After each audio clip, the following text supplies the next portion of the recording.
हिमाचल प्रदेश में कांग्रेस सरकार का संकट टला। विक्रमादित्य सिंह ने इस्तीफा वापस लिया, कहा पार्टी की एकता को देखते हुए लिया फैसला। शिमला में कांग्रेस पर्यवेक्षकों ने की विधायकों से बात, सीएम पर अभी कोई फैसला नहीं। बैठक में प्रतिभा सिंह, विक्रमादित्य सिंह के साथ सीएम सुक्खू मौजूद थे। बैठक के बाद बोले सीएम सुखविंदर सुक्खू, हमारी सरकार पूरी तरह सुरक्षित। मीटिंग में चुनावों को लेकर चर्चा की। कांग्रेस के बागी विधायक जरूर होंगे, इन पर कार्रवाई करेंगे। शिक्षा मंत्री रोहित ठाकुर का बयान।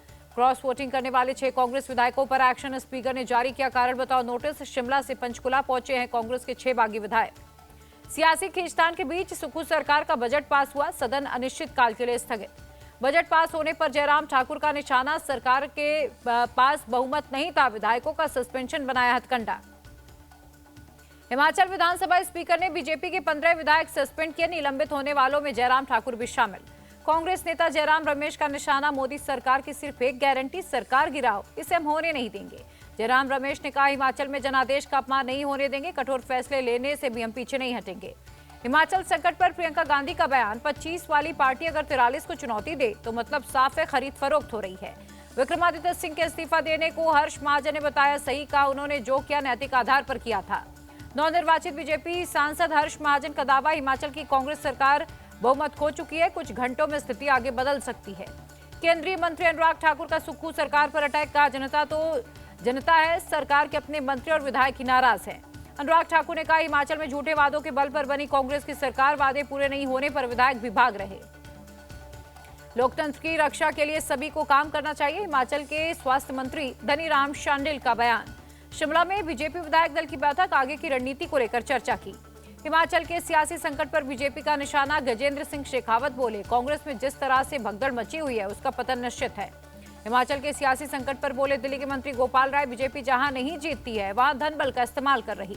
हिमाचल प्रदेश की 4 लोकसभा सीटों पर ओपिनियन पोल, हिमाचल में बीजेपी की जबरदस्त लहर, चारों लोकसभा सीट कांगड़ा, मंडी, हमीरपुर, शिमला पर लगा सकती है हैट्रिक। हिमाचल प्रदेश की 68 विधानसभा सीटों का भी ओपिनियन पोल आया, बीजेपी 41 सीटों पर आगे जबकि कांग्रेस 27 सीटें जीत सकती है। इंडिया टीवी सीएनएक्स के ओपिनियन पोल के मुताबिक बिहार की 40 सीटों में से 35 एनडीए और 5 सीटें इंडिया अलायंस जीत सकता है। ओपिनियन पोल के मुताबिक बीजेपी अपने कोटे की 17 सीटें जीत सकती है, जेडीयू को 17 और आरजेडी को 4 सीटें मिल सकती हैं। क्रॉस वोटिंग करने वाले विधायकों पर भड़के अखिलेश यादव, कहा नियम के हिसाब से कार्रवाई करेंगे, जनता के बीच किस मुंह से जाएंगे। कांग्रेस को झटके पर झटका, पश्चिम बंगाल में कद्दावर नेता कौस्ता बागची ने दिया इस्तीफा। लोकसभा चुनाव को लेकर दिल्ली बीजेपी मुख्यालय में कोर कमेटी की बैठक, उत्तराखंड, मध्य प्रदेश समेत 14 राज्यों के उम्मीदवारों के नामों पर मंथन। तमिलनाडु से पीएम मोदी ने लोकसभा चुनाव का फूका बिगुल, कहा बीजेपी विकास और विजन की बात करने वाली पार्टी है। पीएम मोदी ने बीजेपी को राष्ट्र प्रथम का सिद्धांत लेकर चलने वाली पार्टी बताया, कहा कतर में फांसी की सजा पाए भारतीयों को वापस लाए, अगर इंडी की सरकार होती तो क्या ये संभव था। पीएम मोदी बोले राम मंदिर के निर्माण पर पूरा देश खुश, लेकिन संसद में जब राम मंदिर पर प्रस्ताव आया तो डीएमके के सारे सांसद सदन छोड़कर भाग गए। चंडीगढ़ के नवनियुक्त मेयर कुलदीप कुमार ने कार्यभार संभाला, कहा न्यायपालिका से इंसाफ मिलने की उम्मीद थी।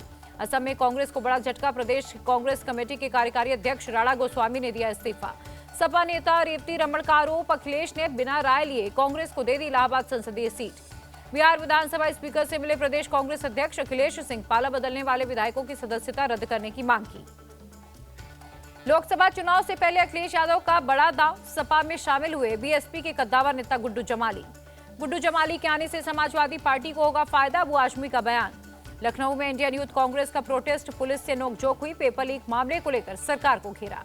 केरल में कांग्रेस 16 सीटों पर लड़ेगी लोकसभा का चुनाव, नेता प्रतिपक्ष वीडी सतीसन का बयान। चुनाव आयोग से मिला BJP delegation, high rise society में की पोलिंग बूथ बनाने की मांग। सीएए पर मुसलमानों के साथ दोहरा मापदंड अपना रही है मोदी सरकार, एआईएम विधायक मुफ्ती इस्माइल का बयान। लखनऊ में सीएम योगी आदित्यनाथ का बयान, माहौल हमारे पक्ष में, 100% रिजल्ट मिलना चाहिए। बिहार के दरभंगा में रक्षा मंत्री राजनाथ सिंह की जनसभा, परिवारवाद को लेकर बोले कांग्रेस आरजेडी पर निशाना साधा। हर कोई बीजेपी के टिकट पर चुनाव लड़ना चाहता है, उत्तराखंड के सीएम पुष्कर धामी का बयान। महाराष्ट्र की 48 सीट को लेकर महाविकास अघाड़ी की बैठक, वंचित बहुजन अघाड़ी ने 27 लोकसभा सीटों का प्रस्ताव रखा, कहा हम गठबंधन में लड़ना चाहते हैं चुनाव। एमपी के छिंदवाड़ा में भावुक हुए कमलनाथ, कहा आप मुझे विदा करना चाहते हैं तो मैं तैयार हूं, मैं खुद को थोपना नहीं चाहता। यवतमाल से पीएम मोदी ने महाराष्ट्र को दी करोड़ों की सौगात, रेल, सड़क और सिंचाई से जुड़ी परियोजनाओं का उद्घाटन किया। आतंकवाद के खिलाफ गृह मंत्रालय का बड़ा एक्शन, मुस्लिम कॉन्फ्रेंस जम्मू कश्मीर के भट्टगुट पर 5 साल के लिए बैन लगाया। केजरीवाल सरकार ने एलजी पर सोलर पॉलिसी रोकने का आरोप लगाया। केजरीवाल ने सोलर पॉलिसी का किया था ऐलान।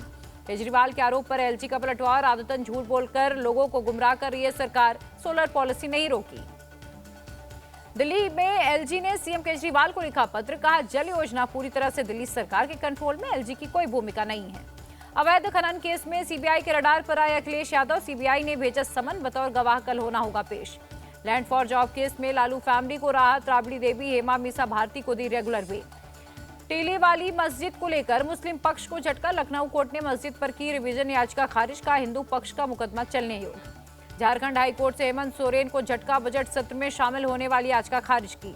आम आदमी पार्टी के विधायक प्रकाश जरवाल दोषी हुए करार, खुदकुशी के लिए उकसाने का मामला है, सजा को हाईकोर्ट में चुनौती देंगे आप। विधायक प्रकाश जरवाल, कहा मैं भी बीजेपी में शामिल हो जाता तो बरी हो जाता।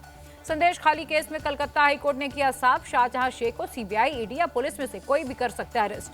केंद्रीय मंत्री किरेन रिजिजू का ममता सरकार पर निशाना, अपराधियों को बचाने में लगी है दीदी। बंगाल विधानसभा के बाहर बीजेपी का धरना प्रदर्शन, संदेश खाली मामले को लेकर सरकार को घेरा। सीएम ममता बनर्जी पर बरसे बीजेपी सांसद दिलीप घोष, महिला होते हुए भी शाहजहां शेख और उनके साथियों को बचा रही हैं। शाहजहां शेख को गिरफ्तार न कर कोर्ट का अपमान कर रही है ममता सरकार, बीजेपी विधायक अग्निमित्रा पॉल का बयान। टीएमसी नेता कुणाल घोष का पलटवार, बीजेपी शाहजहां शेख के ठिकानों के बारे में ईडी सीबीआई को बताए, वो गिरफ्तार कर लेगी। पंजाब में किसानों के सड़क हाईवे ब्लॉक करने का असर, डीजल, पेट्रोल और गैस की हुई क्राइसिस। 4 मार्च को अयोध्या दौरे पर जाएगा MP cabinet, CM Mohan Yadav के साथ सभी मंत्री करेंगे भगवान रामलला के दर्शन। ओडिशा दौरे पर माइक्रोसॉफ्ट के को फाउंडर बिल गेट्स भुवनेश्वर में की मां मंगला बस्ती पहुंचे, लोगों से बुनियादी सुविधाओं को लेकर भी बात की। मुरादाबाद में जमीयत उलेमाए हिंद के अध्यक्ष का बयान, अपना नाम और कागजात सही करा लो वरना आने वाली नस्लें नहीं करेंगी माफ। रायपुर में सीएम विष्णुदेव साय ने नक्सल प्रभावित गांवों से आए युवाओं से मुलाकात की, हर सुविधा देने का भरोसा दिया। संभल में शफीकुर रहमान वर्क के जनाजे में लोगों का हुजूम उमड़ा, किया गया सुपुर्दे खाक। राजस्थान की बूंदी में किसानों के समर्थन में उतरे कांग्रेस विधायक अशोक चांदना, एमएसपी को लेकर सरकार को घेरा। बिहार में माफियाओं का राज नहीं चलने दिया जाएगा, डिप्टी सीएम सम्राट चौधरी का बयान। गुजरात के पोरबंदर में 3300 किलो ड्रग्स बरामद, 2000 करोड़ रुपए से ज्यादा है कीमत, 5 पाकिस्तानी तस्कर अरेस्ट। गृह मंत्री अमित शाह ने एनसीबी, नेवी और गुजरात पुलिस को बधाई दी, कहा पीएम मोदी के ड्रग फ्री भारत के विजन को मिला है बल। पंजाब में ड्रग्स के खिलाफ एक्शन, 500 ग्राम हेरोइन के साथ एक गिरफ्तार, एक कार भी बरामद। नागपुर में फोटोग्राफर की हत्या की गुत्थी सुलझी, पुलिस ने हत्यारे की प्रेमिका को किया गिरफ्तार, मुख्य आरोपी अभी भी फरार। दिल्ली के रघुबीर नगर में हफ्ता वसूली को लेकर हंगामा, नाराज लोगों ने 2 लोगों को पीटा, कार भी फूकी। गुलमर्ग के होटल में भीषण आग, दूर तक दिखी लपटें, किसी के हताहत होने की खबर नहीं। मेरठ में निर्माणाधीन रैपिड मेट्रो स्टेशन में लगी आग, फायर ब्रिगेड ने तुरंत आग पर पाया काबू। राजस्थान के महाजन फील्ड फायरिंग रेंज में भारत जापान का धर्म गार्जियन एक्सरसाइज, बाधा कोर्स और निशानेबाजी की प्रैक्टिस। यूपी के अमेठी में दर्दनाक सड़क हादसा, तेज रफ्तार कार पेड़ से टकराकर हुई क्रैश। मुंबई के मीरा भाईंदर में लगी आग, कई झुग्गियां जलकर खाक हुई। जम्मू कश्मीर के पुलवामा में एक घर में लगी आग, आर्मी और फायर ब्रिगेड की टीम ने पाया काबू। छत्तीसगढ़ के दंतेवाड़ा में खदान पर चट्टान गिरने से बड़ा हादसा, खदान में काम कर रहे 4 मजदूरों की मौत हुई। जम्मू कश्मीर के रियासी में सड़क से नीचे गिरी गाड़ी, हादसे में 2 लोगों की मौत। ओडिशा के केंद्रपाड़ा में सड़क हादसे में 3 लोगों की मौत, 4 लोग जख्मी। राजस्थान के उदयपुर में एक महिला हुई गिरफ्तार, अस्पताल से बच्चा चुराने का आरोप है, एक बच्चा बरामद हुआ। जम्मू कश्मीर के हंदवाड़ा में पहला इंडोर स्पोर्ट्स स्टेडियम बनकर हुआ तैयार, एक साथ अलग अलग खेलों के खिलाड़ी कर पाएंगे प्रैक्टिस। महाराष्ट्र के पिंपरी चिंचवड़ में नकली नोट छापने वाली रैकेट का पर्दाफाश, पुलिस ने 24 लाख के फेक नोट जब्त किए, 3 अरेस्ट। जम्मू कश्मीर के दूध पथरी बडगाम में फ्रेश स्नोफॉल, बर्फ के बीच मस्ती करते दिखे पर्यटक। जम्मू कश्मीर के गुलमर्ग में ताजा बर्फबारी, स्कीइंग का लुत्फ उठाते नजर आए सैलानी। शेयर बाजार में भारी गिरावट हुई दर्ज, सेंसेक्स 790 और निफ्टी 247 पॉइंट लुढ़का। रुपए में 4 पैसे की गिरावट हुई दर्ज, एक अमेरिकी डॉलर 82 रुपए 92 पैसे पर रहा। बीसीसीआई ने जारी किया सालाना कॉन्ट्रैक्ट, A+ कैटेगरी में 4 खिलाड़ी शामिल, कुल 30 खिलाड़ियों को मिली है कॉन्ट्रैक्ट में जगह। बीसीसीआई के सालाना कॉन्ट्रैक्ट से ईशान किशन, श्रेयस अय्यर हुए बाहर, साल भर मैदान से बाहर रहे ऋषभ पंत को मिली ग्रेड B में जगह।